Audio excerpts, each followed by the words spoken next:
Some games are impressive, some are brilliant, and then there is this game. They call it Kasparov's Immortal. Let's take a look. Kasparov played white and e4 was his first move.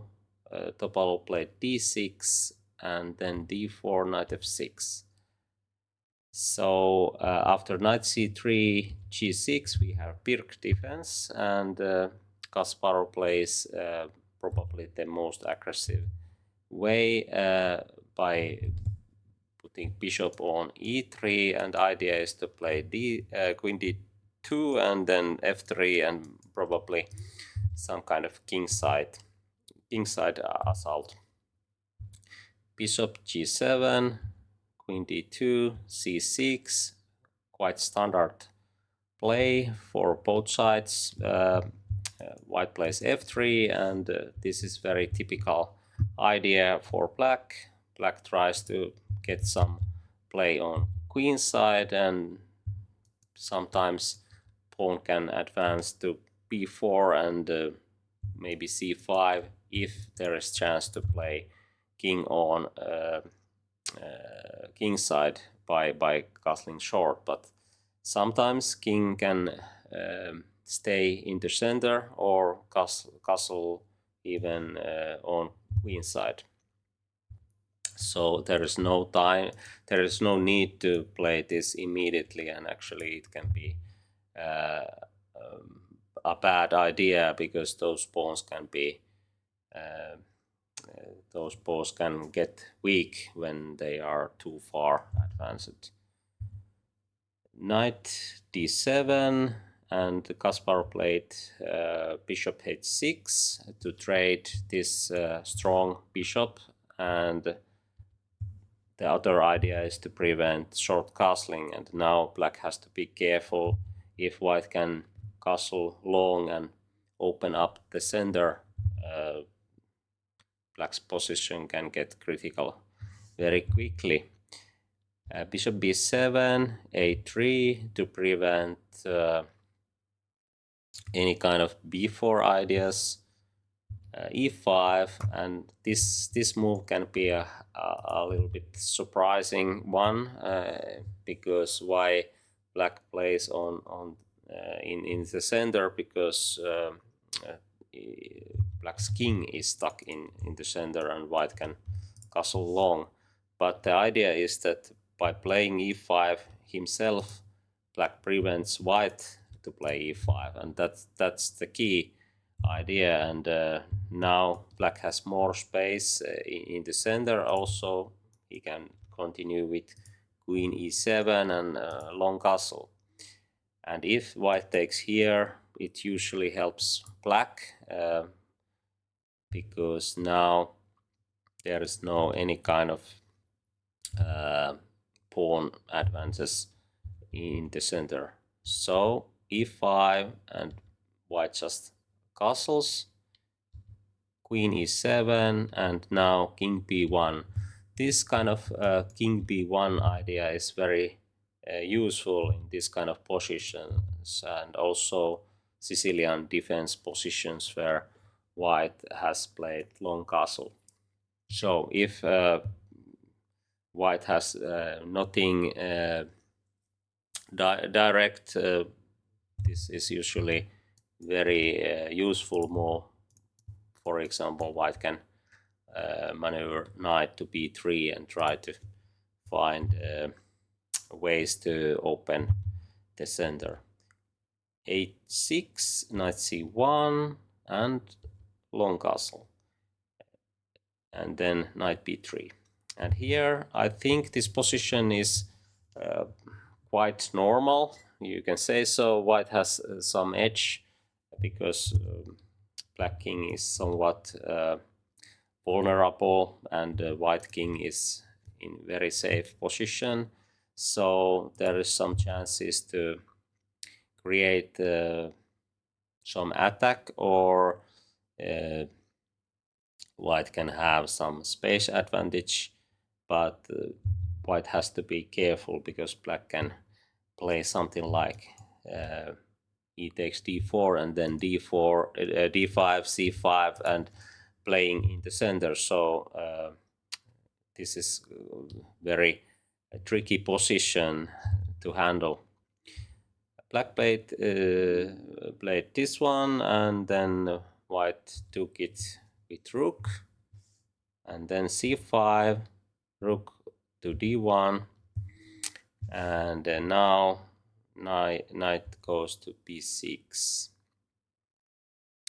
Here white played g3, and the idea is to bring bishop in the game, and then rook goes to e1, and then it's not so easy to play in the center anymore. I mean, it prevents some black's ideas. Here actually computer says that black can play d5 here, and after bishop h6, h3 check, king b8, and then king can go to a7, and it's quite safe there, and this position is quite balanced according to the computer, but it's very easy to understand why Topalov played king b8. This is much more human way to play. First king safe in safe place, or king b8 and then d5. If it's good idea after king b8. White played knight a5, and the idea is to trade this bishop, and then black's position can get even more vulnerable. Black played bishop a7, a8, I mean, and then bishop h3, and now even this looks quite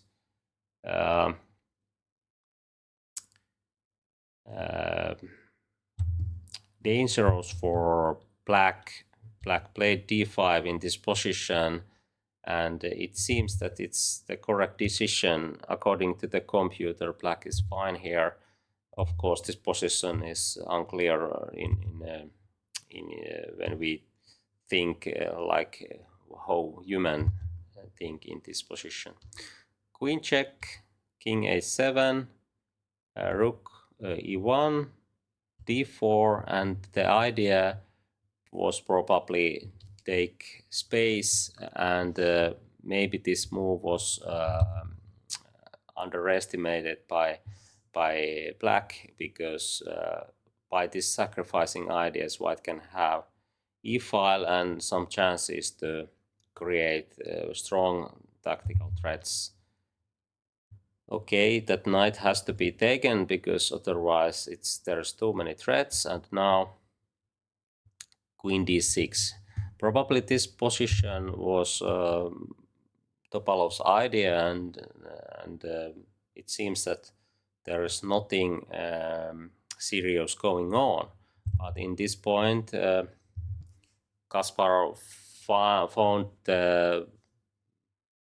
very, very special idea.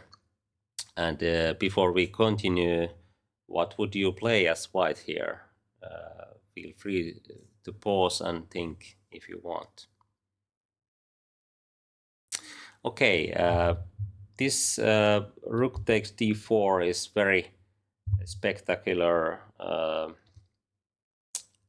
sacrificing ideas, and let's take a look a few lines to what black could do here. In the game, black took the rook, but it's serious blunder, and after that white is winning. But if black plays king b6, it seems that position is unclear after b4. This b4 idea is a good way to protect the rook, because if black takes the rook here, white can take with queen, and then there will be checkmate in few moves like this.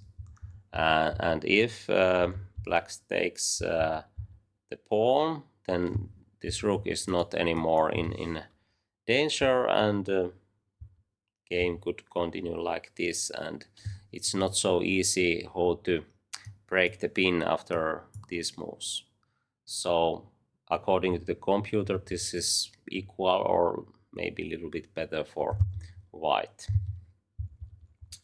But in the game, black took here, and then another brilliant sacrifice by Kasparov. He played rook e7, and this rook cannot be taken, because if queen takes it, then checkmate will follow in few moves. And now you can see that this bishop is very handy in this position. Check and checkmate. And this kind of ideas are possible because there is square weaknesses in black's camp.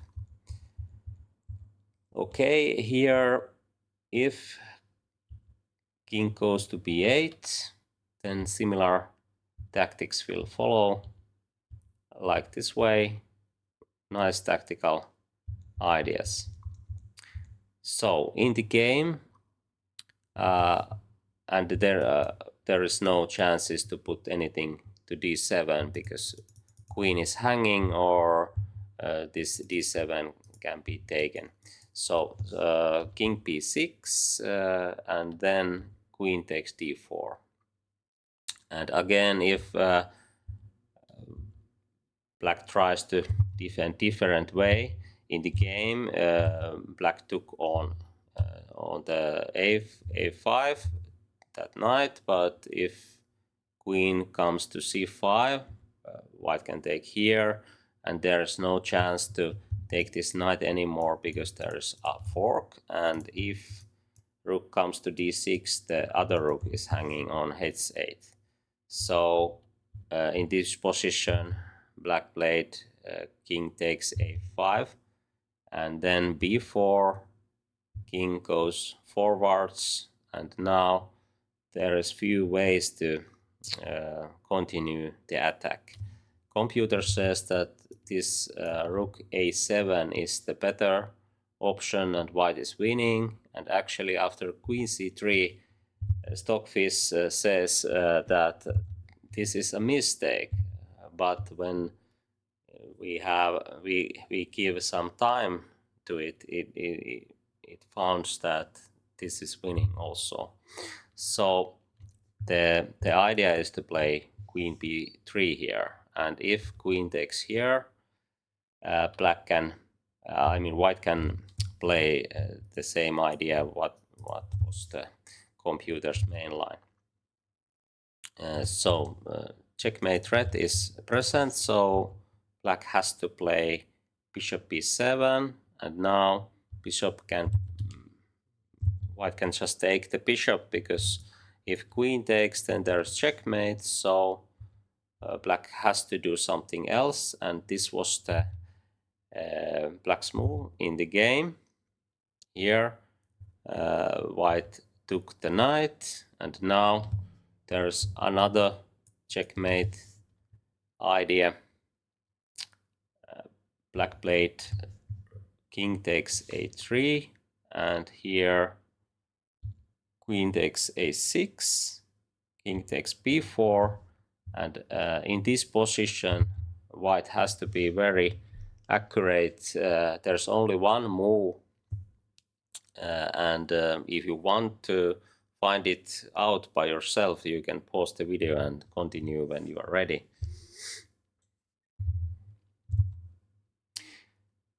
Okay, in this position, Kasparov played brilliant c3. Maybe it's quite obvious because it's very hard to find good squares for white's queen without this move, but now there is no good way to continue. This pawn cannot be taken with queen because b5 is then under attack, and white can take it and win easily. So black has to play king b3 or king takes c3, and this king takes c3 happened in the game. But after this, white could play quite similar tactics like what happened in the game. For example, this way, and then bishop, queen, and rook are going to make checkmate or win material. King takes c3, check, and here if king goes back, white can even play this way, and then white is winning in this position. In the game, black played king d2, here queen b2, and now if king goes to e file, for example e3, white's rook can join the attack and checkmate will follow like this. So in this position, black played king d1. And again, it seems that it's not so clear how white can continue to attack, but Kasparov found brilliant bishop f1, and it will decoy the queen. Here, if queen takes f1, checkmate will follow like this, and then black has to put queen between and then checkmate. So here Topalov tried rook d2, and actually now white has to find the best move because every other move is winning for black, or okay, actually there is one move which can be equal, but Kasparov played the only move which is winning, and this rook d7 is brilliant way to prevent rook takes b2 and keep those tactics alive. Now there is no time to take on f1 because queen can take d2 and it checkmate, and there is no time to take b2. So this rook d7 happened in the game, but it's already game over here because white has clearly winning position. But in this game, Topalov tried to continue by playing rook d3, and few moves was needed before resignation. White played f4, f5 was the black's move here, king c1, and now it's clear that this pawn is not a dangerous one. Here rook d2, and the last move in the game was queen a7, and now this pawn is hanging, and there is also other moves that white can do, but there is many ways to win this position. And in this position, black resigned, and that was the story of this game. I hope you enjoyed this game. Thanks for watching.